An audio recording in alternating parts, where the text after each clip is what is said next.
everybody for coming out tonight. We're really excited to tell you about Reserve a Game.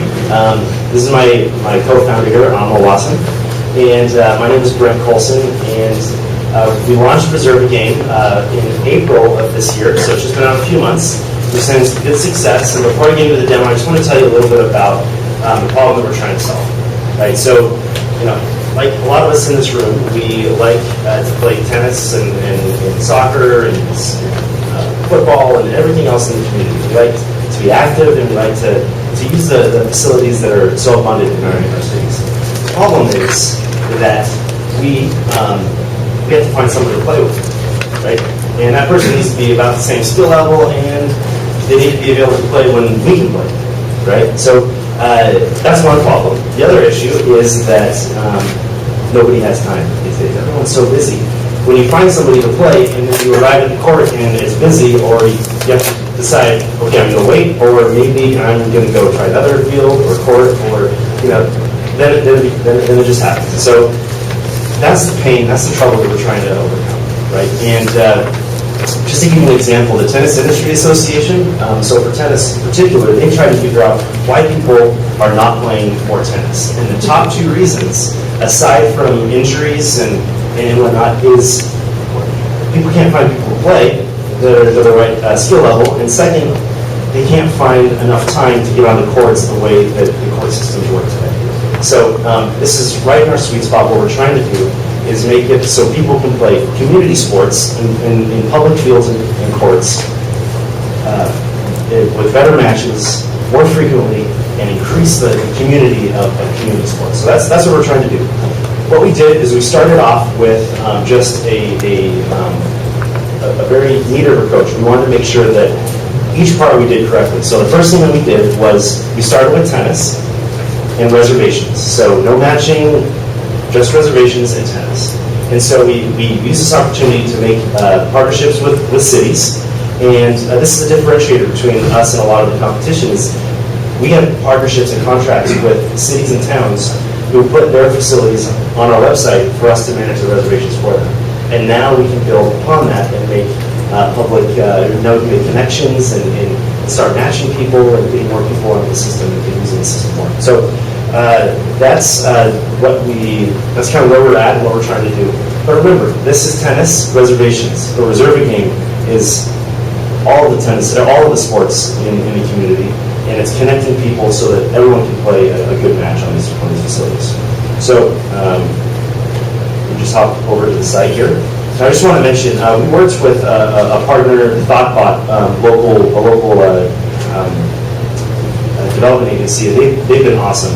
We couldn't have asked for a better development partner, and he's actually here today, Josh, over in the corner. And again, we've been so happy with working with him. We hope to do a lot more with him moving forward. So this is Reserve a Game, and just the website just tells a little bit about how it works, but it's so easy. This is what I do. I find a place to play tennis. And so I live at 46 4th Street.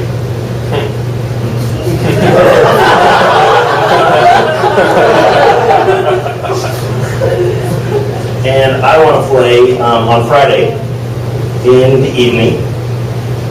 And one of the things that we've decided day one that we're not going to compromise on is you need to be able to do whatever you want to do in 3, maybe 4 clicks. Okay? So you've arrived here. You put in where you want to play. And say, okay, I want to play at 6 o'clock at this court. It's the closest one to me. I see that there's lights, there's parking, and there is restrooms. This is great. I have an emergency, don't have to worry about it in the morning, right? So I click on Reserve, and just a quick show you here, the website was really designed mobile first. There's a possibility of creating a website in the future, or a mobile app in the future, but we really wanted to make this a mobile first design. You can, if there's additional courts available, you can choose whichever court you want on the facility you want to play on.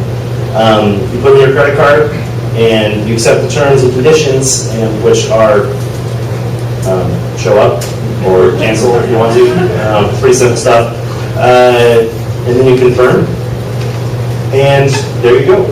You made your reservation. You get an email, and you can look on your website or on the website, and you just bring this confirmation to the court. There's signage on the court that says if someone shows up with a reservation, go ahead and let them play. So, sorry, it was a pretty. But yeah, so that's it. And the cool thing about it is that cities are loving it. Cities love it because whenever someone makes a reservation, they get a portion of that fee to put back into the maintenance of that court, of that facility. It's a new revenue source for the cities, and it's and so there's, I can go into lots about the business model. I'm going to stop here, but that's the basic idea. What we're looking for is for you to tell your friends that love tennis and love community sports, and if you've got any great marketing ideas or things that you think you could further this project along, this idea, this platform along, we'd love to hear about it. So, thank you.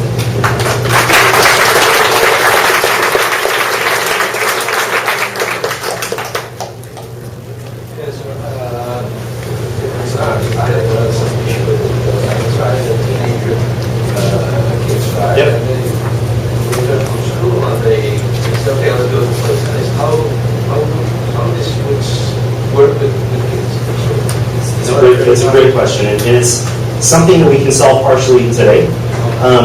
Each of the courts have walk-on. Oh yeah, sorry. So what about kids who just want to show up and play?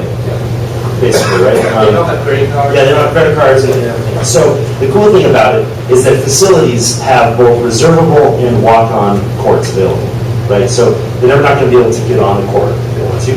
We're also pursuing, it's something that we're actively trying to figure out how to make family accounts so that you can, help them get on your account and that type of thing. But that's something we're actively trying to have a better solution. But today they can still use the courts, and there's walk-on courts available. I'll leave it to print out like that. Sorry. I'll leave it to print out. The question was how do you actually release this? So we're doing a couple of different things. One, on every court, every facility, it actually a sentence that says proof of reservation must be shown to do these courts. That's one. Two, we have actually, some of the cities have monitors that come on the courts and look at them. They have tennis pros, etc. that we have opted along who actually go and help along with the whole process. Like anything else in crowdsourcing, this will take some time, but we've been monitoring this for some time, for a month and a half now. We've not had a single issue so far. So people have, and especially in the sharing economy, they understand this very well, and it's supported like it could be for any public facility. You book a field or something, that's a permit that you have to play on that field for that amount of time. Similarly, this is actually sanctioned, this is the system sanctioned by and provided by the city itself, and we carry the same rate that way. Thank you for the question. Okay, how many towns do you have? We currently have 4 towns. Our hope was to create a ring around Boston. So we've got Arlington, Winchester, Wellesley, and Quincy. We wanted to get Reading as well. We've got approval in that town as well. So we created that ring. We're also in talks with a number of different cities now that we've created the ring, like Boston. With Charlotte and Boston, obviously there's a transition government in place, so everyone has an active name. But we've got good reception there, and we've had at least a couple of conversations. So we hope to continue that conversation. Hopefully we have it this year, but definitely will happen next year. That's our hope. I didn't see much about the matching of the players in love. Yeah, so right now, we're really hyper focused in building the relationship with the cities, right? And this is the first wedge, right? And is creating the platform of getting users on. And the next step is definitely connecting people and driving those play occasions with quality matches with the user base that we have and continue to grow out. The courts are available for a reason, like it's raining tonight, or kids are on the court and they won't leave. How does that all work? So that's a great question. So we do have a cancellation policy. We cancel 24 hours in advance without any cost at all. But yeah, I can't do anything about that in nature. But the beauty of this is that, for example, for myself, I live in Lexington. I've rented the courts organized with all my friends. Lexington's not on our platform as yet. And I landed up there after all these email exchanges, buying the new tennis balls are required to buy for the match, etc. 20 minutes in, I got kicked out because of a girls' high school tournament. So all that information, because of our unique partnership with public town and cities, that kind of information, tennis courts being down, damaged, or busy for whatever reason, all that information outside acts of nature are provided to you. So you immediately can change your reservation, or you can cancel it for you.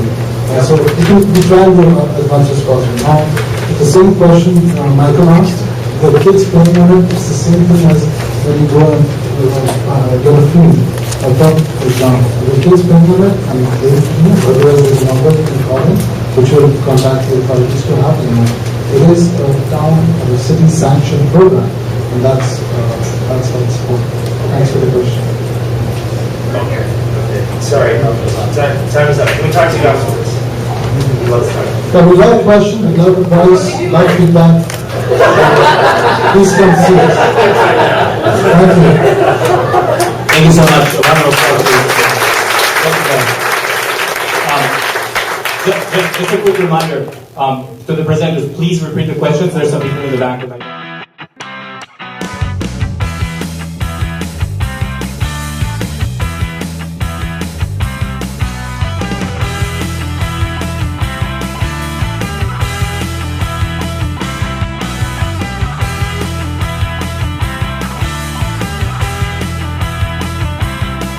Come join New England's largest technology meetup, sponsor an event, present, or attend. Visit www.bostonnewtech.org.